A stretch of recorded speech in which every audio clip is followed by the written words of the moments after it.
Oh, well, we are watching what's happening there in Puerto Rico, and in the wake of recent natural disasters in Texas, Florida, the Caribbean, really around the world, the Association of Professional Photo Organizers is offering to support those who really need to try to move on from the damage while also preserving pieces of their past. Joining us to talk a little bit about this is the founder, Cathi Nelson. Thank you so much for being here. Yeah, I'm glad to be here. First and foremost, what are we seeing in those devastated areas where the disasters came through? Well, in terms of, the one thing that people are most devastated by losing once they know their pets and family members are safe are their photos, right? So waterlogged photos, photo albums that have been immersed in water.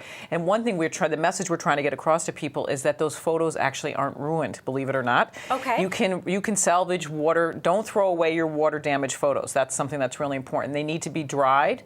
And if you don't have time to dry them right away, you put them in baggies and put them in the freezer. Now, I know some people may have, if they don't have electricity, but of course. And the reason for that is because we don't want mold to get on the photos. That's what's going to harm the photos is mold, and the freezing, it stops that action.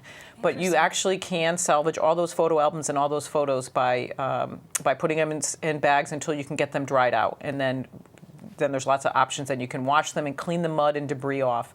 Just so people don't realize this, we're trying to get that message out, and we also have teams of people who are volunteering to help.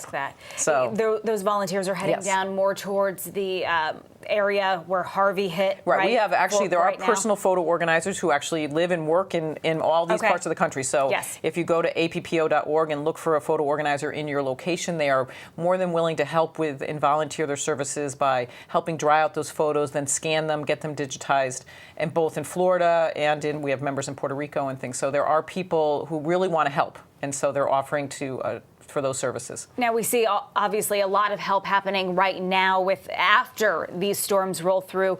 What can people do ahead of time? I know it's hard because you're thinking, I need to leave my house, or I need to batten down the hatches. They're not really thinking about their photos necessarily. Right. So a couple quick things that we have, actually, if you go to saveyourphotos.org, we have a lot of information there. It's a site that's left up all the time. There's something called Preparing for Disaster. You want to get your photos up high if you can. If you know that you knew the hurricanes were coming, you wanted to get them in plastic bags beforehand.